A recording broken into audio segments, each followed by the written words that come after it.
Isang pinagpalang gabi po sa inyong lahat. Welcome po sa ating pong OBS ngayong Wednesday night. Isang maulang gabi sa inyo pong lahat.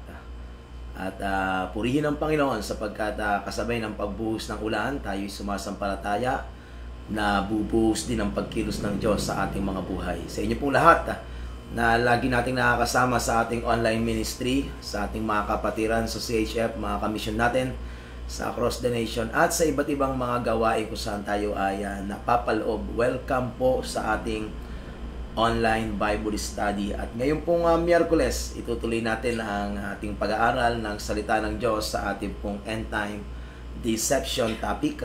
Pero bago po yun, ay atin po munang lapitan ng Panginoon sa pamamagitan ng mga awiting makalangit. Purihin natin siya, sambahin, itaas, dakilain at pasalamatan sa isang linggong lumipas at sa maghapong ito. Tayo po ay umawit at magpuri sa Panginoon. Amen. Hallelujah. Isang pinagpalang gabi po sa ating lahat. Hallelujah. Salamat po sa gabing ito. Salamat po sa Panginoon sa pagkakataong muli na tayo po ay makakasamba, makakapag-aral ng kanyang salita.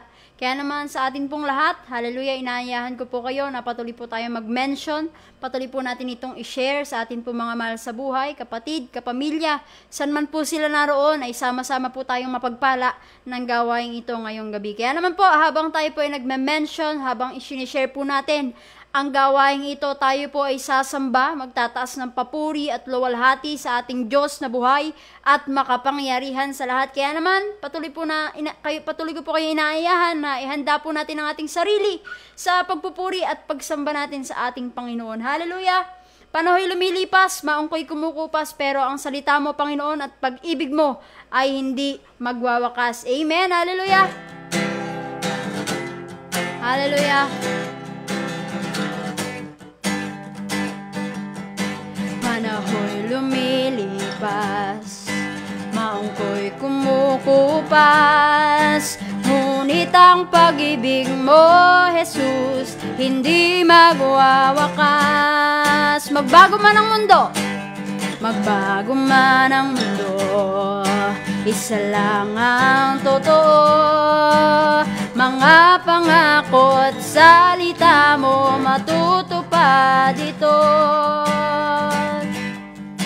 Panginoon, kay buti mo, pag-ibig mo'y di nagbabago sa bawat araw ng buhay ko, mula pa noon hanggang sa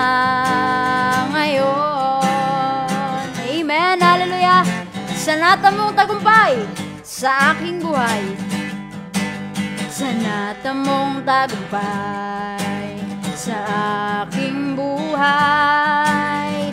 Kayamanan at kalakasan, ikaw ang nagbigay. At sa pagsikat ng araw, may biyaya na naman. Bagong pag-asa, bagong ligaya, sa'yo nagmumula. Panginoon, hallelujah! Panginoon, kay buti mo, pag-ibig mo'y di nagbabago sa bawat araw ng buhay ko, mula pa noon hanggang sa ngayon. Panginoon, Panginoon, kay buti mo, pag-ibig mo'y di nagbabago sa bawat araw ng buhay.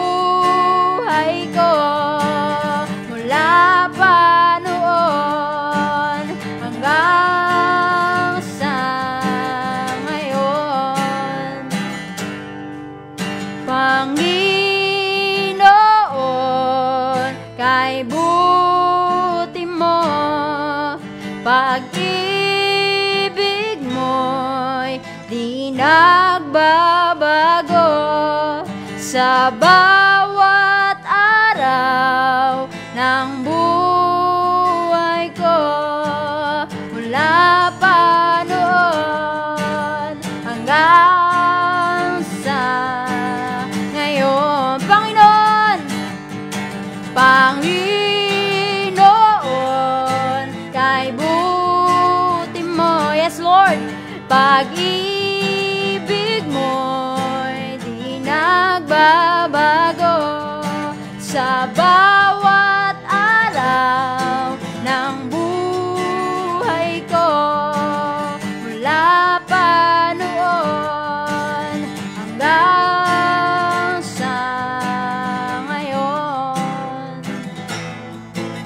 Mula pa noon hanggang sa ngayon.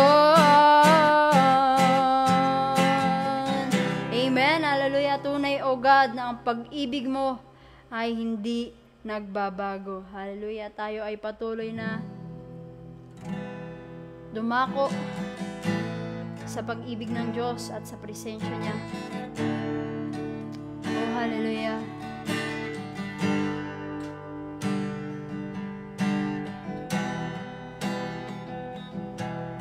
Oh, Jesus. We worship you, Lord. Patuloy po kaming kumikilala sa iyo pong kapangyarihan. Hallelujah.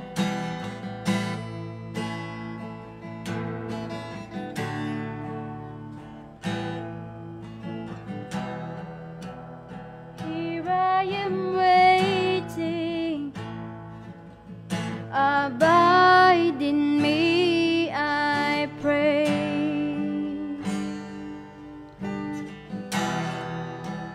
Here I am longing for you.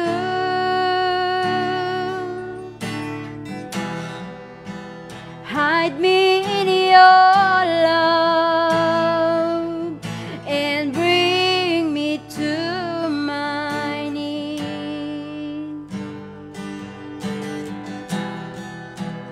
May I know Jesus more and more. Come live in me. Come live in me all my life. Take over, come breathe in me. Come breathe in me. I will rise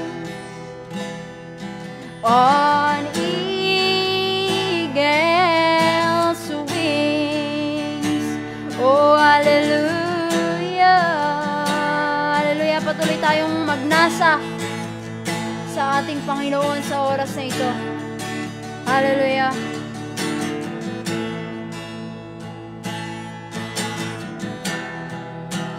Here I am waiting. Abide in me, I pray. Here I am longing. Here I am longing for you.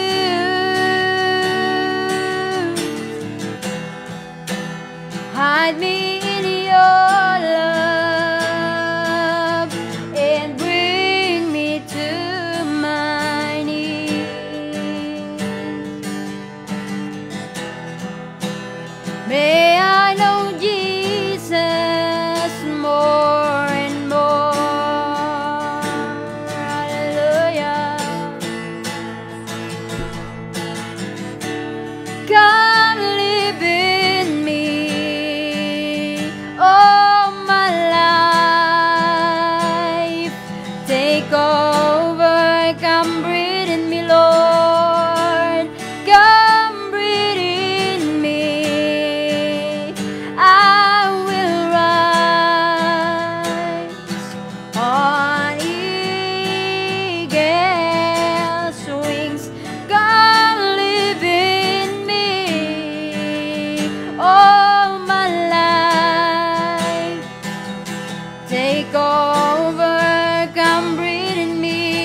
Jesus, we thank you and we glorify your name. Salamat, Panginoon.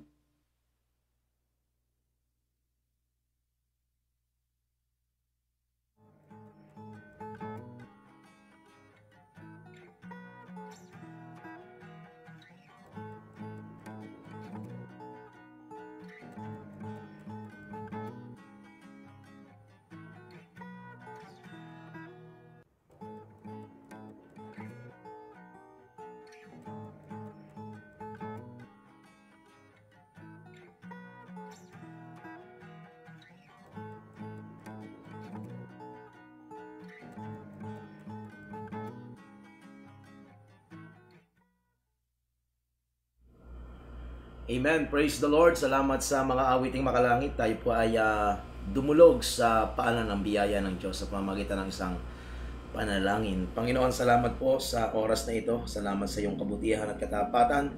Salamat sa iyong pagsama sa maghapon. Salamat po, O Diyos, sa iyong ginagawa sa buhay ng bawat isa.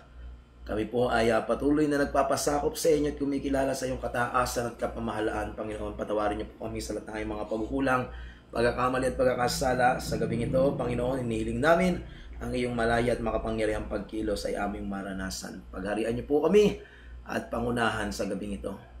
Ang iyong pagpapala, pagsama, pag-iingat, pabor at pagkilos ay aming maranasan. Tinataas ka namin, dinadakila, pinararangal ito, aming panalangin sa pangalan ni Jesus. Amen, amen. Praise God. Welcome po sa bawat isa na kasama natin ngayong gabi. Kung hindi po kayo naka-like, naka-follow dito po sa Across the Nation Revival Ministry Facebook page, mangyari lamang po na inyo pong i-follow at i-like para po sa ating pong tuloy-tuloy na komunikasyon.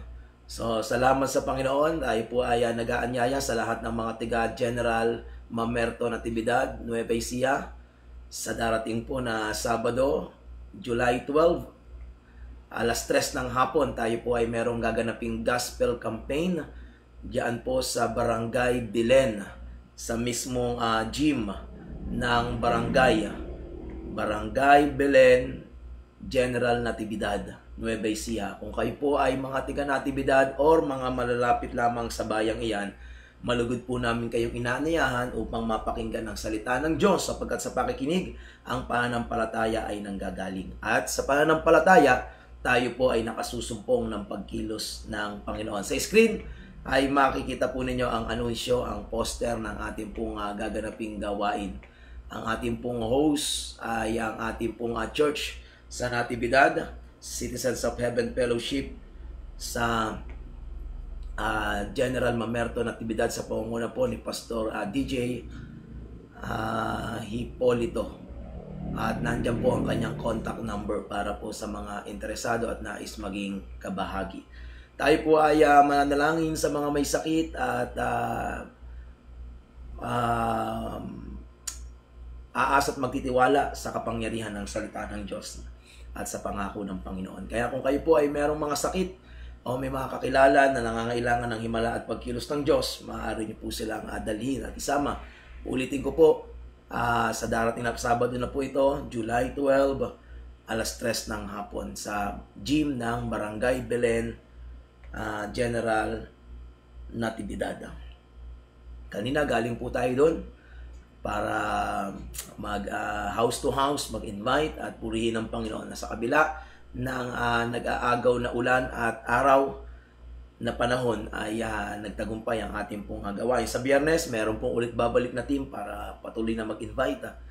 So, purihin ang Diyos. Pagagaling natin ng Natividad kayo, dumiretso tayo ng Muñoz at nagpapasalamat din tayo sa kabutihan ng Diyos, maging sa mga kapatiran natin sa Natividad at sa Muñoz. At ngayong gabi, nakabalik tayo dito sa Kabanatuan para po mag-ministeryo dito po sa Across the Nation Online Bible Study. Sa darating naman na Sunday, 1:45 p.m., meron po tayong gaganaping part 2 ng ating Inner Healing and Deliverance Ministry. At purihin ang Panginoon sapagkat nakikita natin ang manifestation, kapahayagan nito kung paano ang Diyos ay patuloy na nagpapagaling, nagpapalaya at naghihimala. Praise God. So muli, welcome sa bawat isa. Ang ating pong paksa na pinag-uusapan dito po sa online Bible study natin ay End Time Deception. Nasa part 1 pa lang tayo at nais natin itong tapusin ngayong gabi. So, purihin ng Panginoon. Praise God. Praise the Lord. Okay, so ang tapos na natin yung mga 4 common Bible verses about deception in the last days, at pag-aralan na rin natin ang master of deception, walang iba kundi si Satan. Ngayon naman po, tatalakayin natin how to avoid end-time deception. How to avoid end-time deception. Okay? At sa John chapter 15, napakaganda po ng paalala doon ng salita ng Diyos. Basahin nga po natin John chapter 15, beginning from verse 1 hanggang verse 8, or pwede pa natin idugtong yung verse 10 para makita natin yung mga mahalagang katotohanan. Okay, John chapter 15, beginning from verse 1. Alright. So, I am the true vine and my Father is the vine dresser. By the way, sa mga ngayon pa lamang po nakapanood, pwede nyo pong balikan yung mga previous live streaming natin para mabalikan nyo po yung mga videos. Meron din tayong YouTube channel sa Across the Nation .tv. Okay, nasa YouTube po yan. Yung mga previous na mga videos kasi dito sa Facebook, i-delete after 30 days. Kaya ina-upload natin sa ating YouTube channel. Pwede po kayong mag-subscribe doon para masubaybayan nyo rin yung ministry ng Across the Nation. Every branch, verse 2, every branch in me that does not bear fruit, He takes away. And every branch that bears fruit, He prunes, that it may bear more fruit. You are already clean because of the word which I have spoken to you. Abide in me and I in you, as the branch cannot bear fruit of itself unless it abides in the vine, neither can you unless you abide in me. I am the vine, you are the branches. He who abides in me and I in him bears much fruit. For without me you can do nothing. If anyone does not abide in me, he is cast out as a branch and is withered, and they gather them and throw them into the fire, and they are burned. If you abide in me, and my words abide in you, you will ask what you desire, and it shall be done for you. By this my Father is glorified, that you bear much fruit, so you will be my disciples. Verse 16, talon na po tayo sa verse 16. You did not choose me, but I chose you and appointed you, that you should go and bear fruit, and that your fruit should remain, and that whatever you ask the Father in my name, He may give you. Tatlong mahalagang bagay, mga kapatid, that will help us overcome the end-time deception. Ito pong John chapter 15, of course, meron po itong konteksto. Okay, merong isang interpretasyon. But we'll use these passages to get principles that can be applied para po tayo ay makapanatili sa katotohanan at tayo po ay hindi madaya sa huling panahon. Okay? Tandaan niyo po, ang dinadaya yung nasa katotohanan. Ang dinadaya yung nando sa tama. Bakit pa dadayain nyo nasa mali na? Daya na yan. Kaya ang isang pastor, lingkod ng Diyos, manggagawa, o sino man na magbabaliwala ay pwede pong madaya. Kaya tingnan po natin, saan po tayo dapat manatili. Okay? Number 1, we must remain, okay? We must remain in the presence of God. We must remain in the Lord. We must remain in Him. Okay? Sabi niya sa verse 4, verse 5, and verse 7. Tingnan niyo po yung verse 4, verse 5, and verse 7. And Jesus answered and said to them, John chapter 15, verse 4, verse 5, and 7. Sabi niya, abide in me. The word abide means to remain. The word abide means to dwell. The word abide means to stay. The word abide means to be consistently connected. Consistently connected. Sabi niya, abide in me and I in you. Okay? Verse 5. I am the vine, you are the branches. He who abides in me, and I in him. Verse 7. If you abide in me.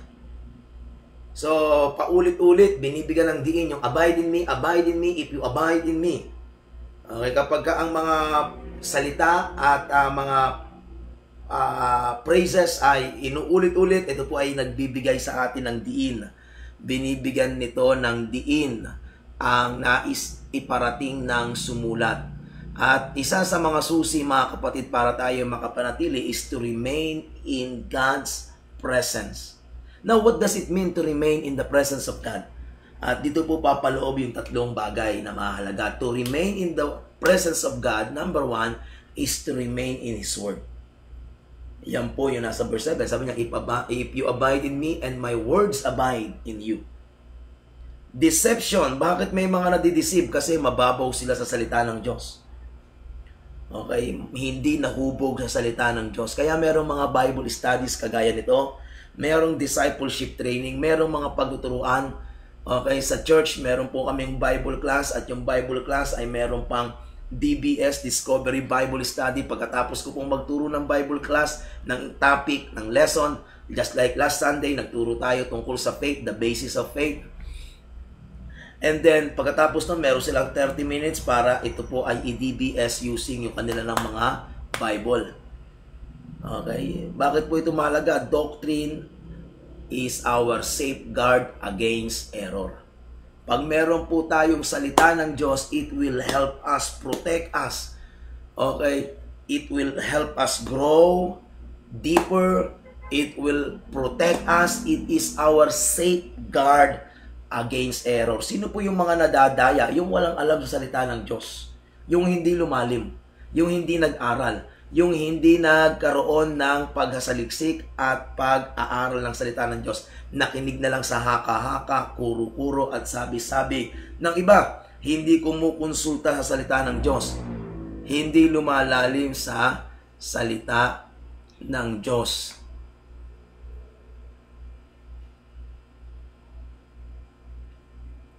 Okay? So, bilang isang mananampalataya, mahalaga na tayo po ay nananatili sa salita ng Diyos. Paano ito? We must prioritize getting in the secret place for ourselves. Okay? Kinakailangan pinapriority po natin yung pagkakaroon natin ng devotional life. Pinapriority po natin yung pagdalo sa pag-aaral ng salita ng Diyos, pag-train, paghuhubog, pag-equip sa pamagitan ng salita ng Diyos. Ang tamad na Kristiyano hindi lalago. Madadaya lang. Bawal ang tamad sa kaharian ng Diyos. Hindi tayo pwedeng gumaya sa pamamaraan ng una na tayo ay nasa relihiyon na magsisimba lang at uuwi na. Wala pong itinuturo ang Biblia na magsisimba lang.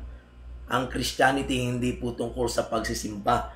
Pag sinabi natin tayo sasamba sa Panginoon, ang ibig sabihin ito po ay gawin ng pamumuhay. Hindi po ito isang event lamang tuwing linggo.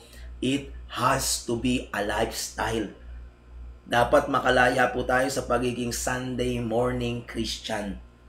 Napakarami pong Sunday morning Christian at umaasa na lang doon sa ipinapangaral.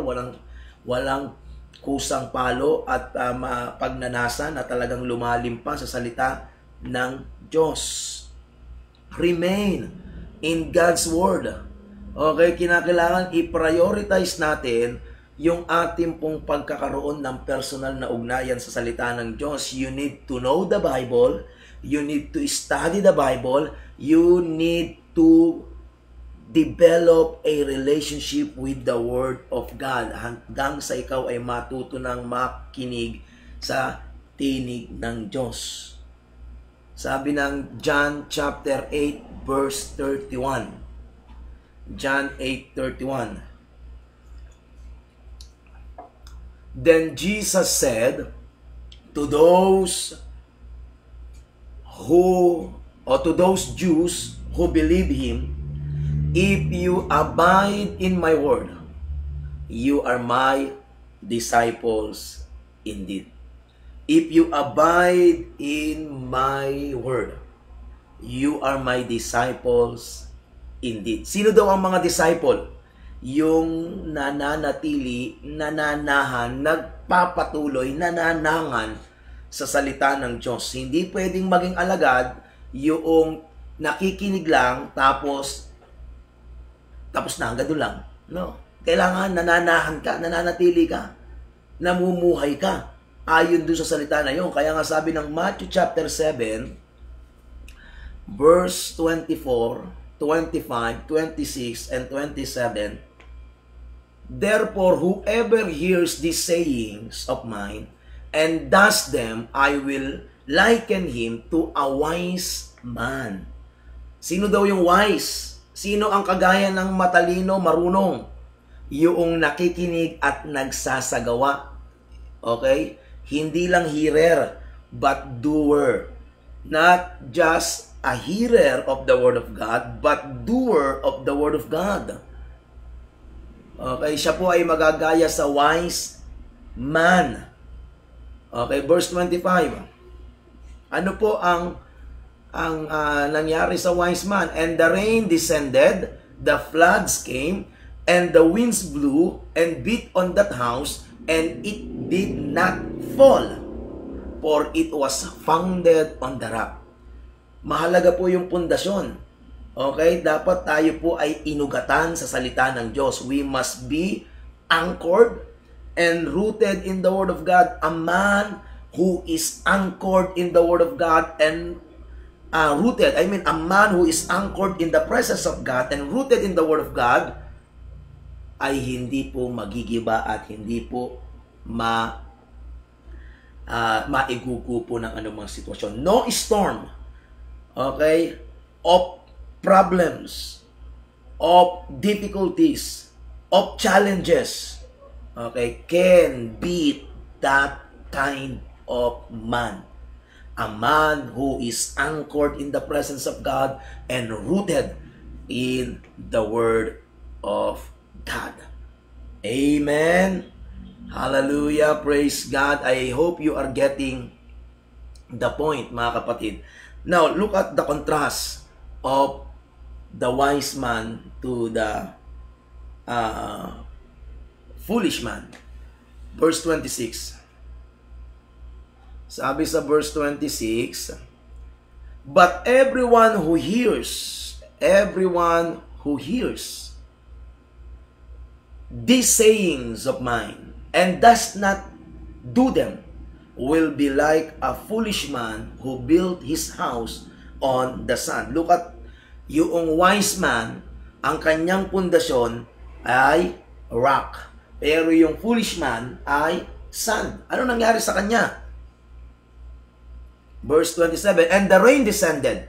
The same rain na dumating doon sa wise man, the same floods na dumating doon, the same winds that blew and beat the house of the wise man.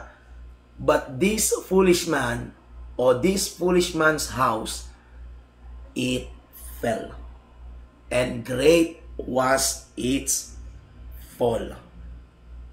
Terrible ang kanyang kinabagsakan, mga kapatid. Terrible ang nangyari sa kanya.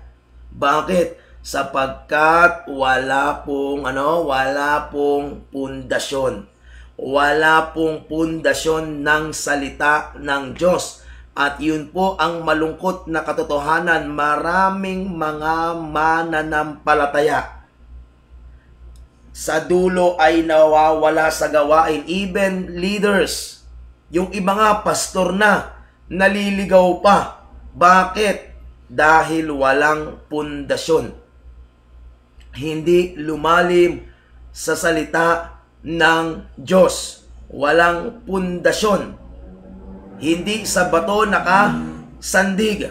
Saan ang pundasyon nila? Sa buhangin. At yun ang malungkot na katotohanan na nangyayari po sa maraming mga tao. Kaya sabi doon sa John chapter 8 again, verse 31, dudugtong na natin yung verse 32. Ano po ang sabi doon? And you shall know the truth. Diba? Doon sa verse 31, sabi niya, if you abide in my word, you are my disciples. So yan po ay mark ng isang disciple na nananatili sa salita ng Diyos, hindi sa salita ng kapitbahay, hindi sa salita ng konstitusyon. Bago ka maniwala sa sino mang nagtuturo sa social media, nakagaya ko. Bago ka maniwala sa sino mang nagtuturo ng salita ng Diyos, quote and quote, sa mga sa internet, konsultahin mo ang salita ng Diyos personally. Magkaroon ka ng personal na pagkonsulta sa salita ng Diyos. Because the true disciple is what? Someone who abide in the Word of God. At ano nangyari nila? Verse 32, if you abide in my word, sabi niya, you are truly my disciples and you shall know the truth. You shall know the truth.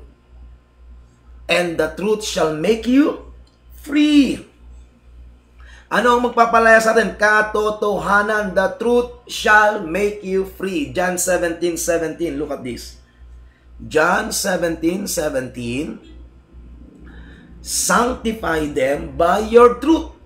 Your word is truth. Your word is truth. Hallelujah. Kaya mahalaga po na tayo lumalalim, huwag tayong mababaw. Huwag tayong pumayag na tumatagal tayo sa church pero hindi tayo natututo at lumalalim sa salita ng Diyos. Huwag po tayong tamad na dumalo sa mga Bible study at pag-aaral ng salita ng Diyos. Huwag po tayong tamad na maglaan ng panahon, ng oras, ng lakas para matuto. Dahil kung hindi, madadaya lang tayo. Mabilis tayong babagsak kapag may problema, sitwasyon, kalagayan, tukso o mga false teachings na dumarating. Ang sisipag pa naman ng mga kulto at talagang parang kapanipaniwala kapag naghanay ng mga talata, kapag nagpaliwanag na, kapag ka nagsalita na, para talagang totoo. Magaling pong gumamit ng mga sitas ng talata ng Biblia ang mga kulto, ang mga manalista. Kaya kung tayo na mga mananampalataya ay hindi lalim, ayon nga po sa pag-aaral maraming mga sa bracket o sa umbrella ng sangkakristyanuhan, ang mga born again ay isa sa mga mabababaw pagdating sa doktrina. Dinaig tayo ng mga kulto. Kaya kapag nakakaharap ka sa kanila, hindi mo mapanindigan yung pananampalataya mo. Kapag sinabihan ka ng ganitong doktrina, hindi mo alam paano haharapin ito, paano ito sasawatahin. Wala kang alam na talata. Tumagal ka na sa pananampalataya ni isang talata, wala kang sa ulado. At kung meron ka man sa ulado, wala ka namang pangunawa kung ano ba ang nais ipakahulugan nito. Alright? Sabi ng Revelation 1:3. Blessed is he who reads and those who hear the words of this prophecy and keep those things which are written in it. Of course, the context is the book of Revelation. But again, the principle can be applied. Malinaw na ang ibig sabihin ng Panginoon, ang salita niya dapat binabasa o pinapakinggan at isinasapabuhay. Wala na po tayong lusot ngayon. Meron ng mga dramatized Bible. Kung hindi po tayo makabasa, o pakinggan po natin. Okay, makinig po tayo. Faith comes by hearing and hearing and hearing and hearing of the Word of God. Ano ba pinakikinggan mo? Sapagkat kung saan ka nakikinig, yun ang papasok sa'yo. Ano bang binabasa mo? Sapagkat kung ano binabasa mo, yun ang papasok sa'yo. Everything you entertain will enter you. So if you're not entertaining the Word of God, walang papasok sa'yo na Word of God. Saan ka nagbababad, doon ka magkakaugat. Kung saan ka magkaugat, doon ka magbubunga. At sa bunga mo, doon ka nakikilala. Nalalaman ng mga tao kung ikaw ay Christian, mananampalataya, tunay na alagad, depende sa iyong bunga. Amen? Kaya mahalaga na tayo po ay lumalago sa salita ng Diyos at ang salita ng Diyos ay tumutubo, nagbubunga sa atin. Kaya maraming mga mananampalataya, ang tagal ng mananampalataya, hindi pa rin nakakalaya sa maraming bagay. Bakit? Wala kasing paglalim. Walang paglalim. Purihin ang Panginoon. Hallelujah. Ngayong gabi, hinahamon tayo ng Espiritu ng Diyos. Kung napapakinggan natin ang tinig ng Espiritu ng Diyos, Hebrews chapter 3 verse 7. Therefore, as the Holy Spirit says, today, if you hear His voice, verse 8, do not harden your heart. Do not harden your hearts as in the rebellion. Mga kapatid, kung nakikinig po tayo ngayon, pero hindi naman natin tinatanggap, that is an act of rebellion. That is an act of rebellion. Inulit pa yan, verse 15. While it is said, today, if you will hear His voice, do not harden your hearts as in the rebellion. Kung napapakinggan mo ang tinig ng Diyos, pero hindi mo tinatanggap, that is an act of rebellion. Man shall not live by bread alone, but by every word proceeded from the mouth of God. Matthew 4:4. Matthew 24:35, heaven and earth will pass away, but the word of God will remain. So, abide in Jesus means abiding in His word.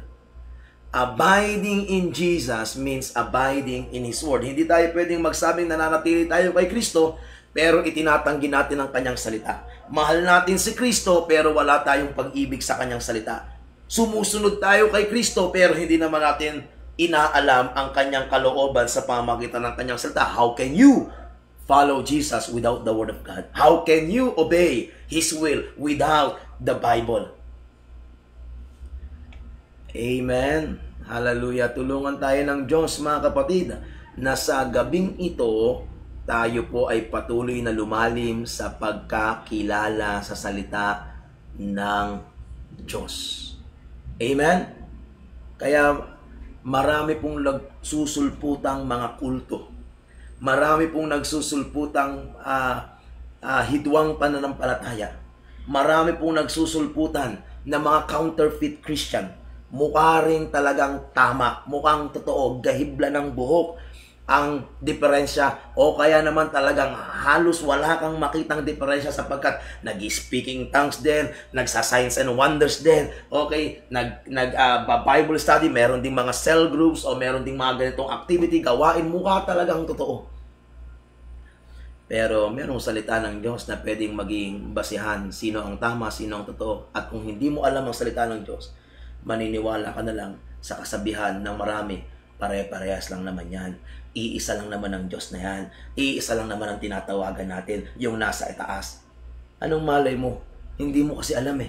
Yung tinatawagan sa taas, butiki. Yung sa'yo, hindi. Diyos na buhay. Ang problema, hindi mo alam. Bakit wala kang lalim sa salita ng Diyos? At yun ang nakakalungkot na katotohanan sa maraming tao sa ating panahon. Tulungan tayo ng Diyos na lumalim at huwag magsawa na mag-aral ng salita ng Diyos. Huwag natin ipagpalit ang pagdidevotion sa salita ng Diyos sa maraming kaabalahan ng mundong ito. Mga estudyante, baka sobrang sipag ninyong mag-aral, sobrang sipag ninyong gumawa ng assignment, sobrang sipag ninyong magbasa ng mga takdang aralin o mga reading assignment ninyo, sobrang sipag ninyong mag-research, sobrang sipag ninyong mag-comply sa mga requirement ng teacher ninyo. Pero pagdating sa salita ng Diyos, wala kayong time. Nakakahiya kay Lord. Nakakahiya kay Lord. So ano aasahan mo kapag dumating sa iyo yung mga problem na tatama sa iyong damdamin, sa iyong kaisipan, nade-depress, nagkaka-anxiety, na wawala sa gawain ng Diyos, mabilis na bumibigay sa boyfriend, sa girlfriend, sa vices, sa barkada, sa temptation. Bakit? Wala kasing lalim ng salita ng Diyos.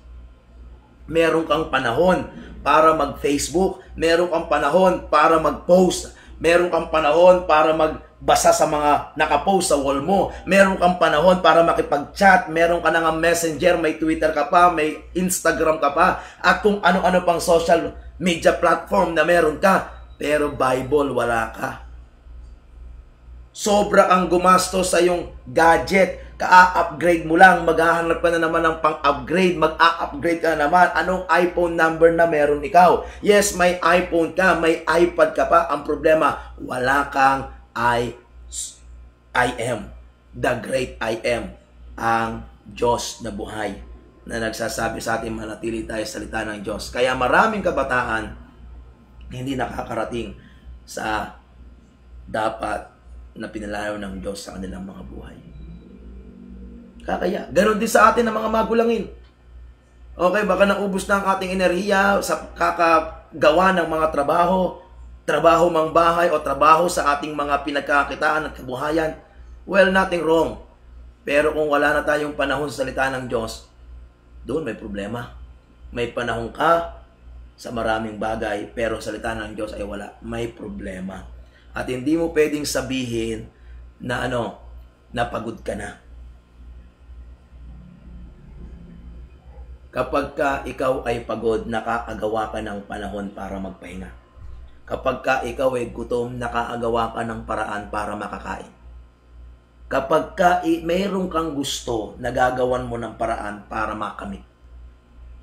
Kaya, ang ibig sabihin lang, kapag kaya mong hindi basahin ang salita ng Diyos, kapag kaya mong ipagpalit ang salita ng Diyos sa maraming bagay, hindi talaga ito mahalaga sa iyo. So, ang kinauwian nito talaga, wala kang ugnayan kay Jesus. Okay? You are not abiding in Christ, because if you abide in Christ, dadaloy sa iyo kung ano yung Espiritu ni Kristo. Kung ano yung tibok ng puso ni Kristo.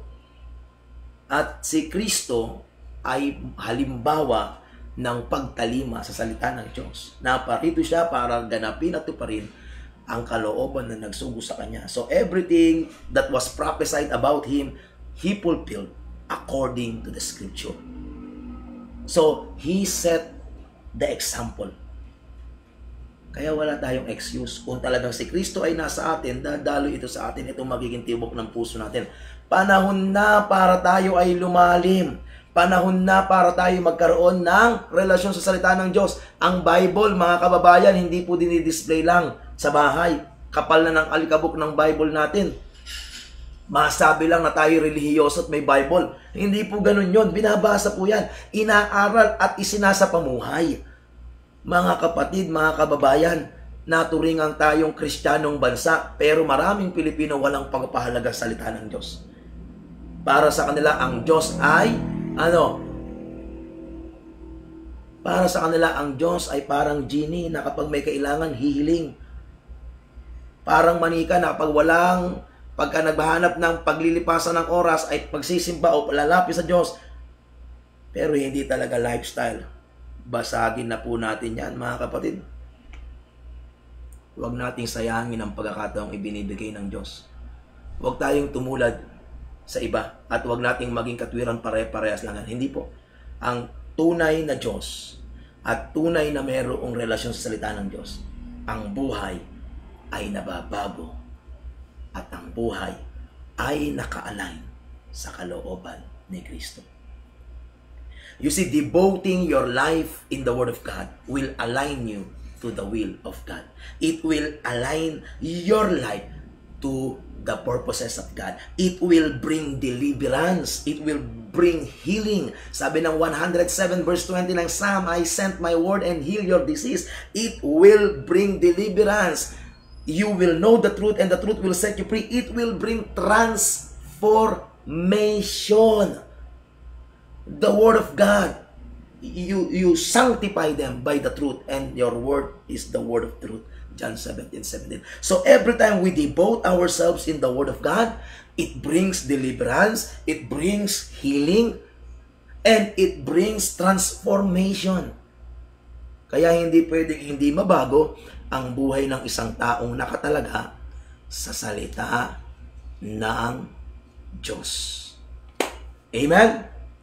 So, to avoid To overcome end-time deception, we must remain in Him, remain in Jesus, by remaining in His Word. Sa Friday, tuloy po natin ito. Meron pang dalawa na tayo i-discuss. Kaya, samahan niyo po ulit ako sa Friday at mag-invite pa tayo. Amen? Tayo po'y manalangin, dakilang Diyos na makapangyarihan sa lahat. Salamat po sa iyong kabutihan at katapatan. Pinupuri ka namin, pinasasalamatan at dinadakil at tinataas ka namin. At ngayon pong gabi, kami po yung humihingi ng tawad sa mga pagkukulang namin sa iyong salita at pagbabaliwala sa iyo pong mga salita. Patawarin niyo po kami, linisin, nalisin niyo po ang mga sangkap ng pagkatao namin na hindi ka lugod-lugod sa inyo. Sa gabing ito, Panginoong Diyos, bigyan niyo po kami ng pag-ibig sa iyong mga salita. Gawin niyo po kaming mga tao na uhaw at gutom sa iyong salita. O purihin ka, luwalhatiin, dakilain ka, O Diyos, sa gabing ito. Salamat po, Panginoon. Hallelujah. Pinupuri ka namin sa pangalan ni Jesus. Amen. Amen. Hallelujah. I pray that the Lord will draw us closer to Him and to His Word. And this Word of God will dominate us, will fill us, will saturate us, will transform us. Amen? Tulungan tayo ng Panginoon. So, sama niyo po sa panalangin. Ang Across the Nation Ministry ay pupunta po ng Socorro, Surigao del Norte para po sa pagpapatuloy ng ating mission doon. July 23 to July 31. Sama niyo po ang mga gospel campaign, crusade na gaganapin, mga revival services, at mga gawain with the LGU and the Ministerial Association ng Bayan ng Socorro. Ganon din sa August 3 to 15 para po sa ating missionary journey. Mula dito sa Region 3, Region 4, Region 5, Region 8 ay tayo po ay magmiministeryo. So isama niyo po yan sa panalangin. Ang pagkilos, provisyon, pagsama at mga dakilang gawa ng Diyos sa kapurihan ng Panginoon.